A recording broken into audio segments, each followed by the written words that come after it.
Hey everybody, Brian Heiss from Olsen Motorsports here to show you how to adjust your JRZ RS line rebound shaft so that it doesn't get stuck. We're going to go through how it works, what ends up happening, how we fix it, and how to avoid it.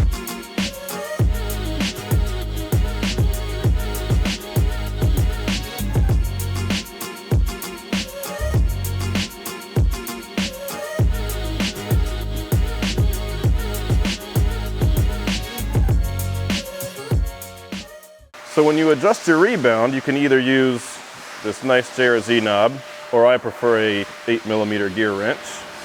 Go full soft, is clockwise, and you just want to find where you get some resistance, nice and light. And your very first D10 is 0, and then you can count your clicks up as you go stiffer. And as you do that,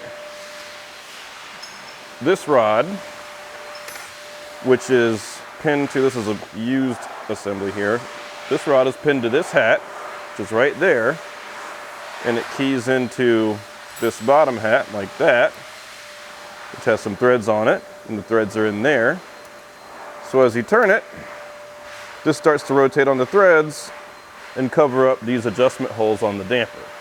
And what can happen is if you go stiffer and stiffer, you get bottomed out there and it can get stuck, and this rod isn't a very big diameter, so it's possible to have some mechanical failures if you're not careful. So what you want to do is just be very careful as you count up, you get some resistance, and come away. Otherwise, you have to send it to us and we've got to go manually unstick it. So every time you adjust, always look for a little bit of resistance. If you're unsure, give us a call and we can help you through it. Thanks for watching.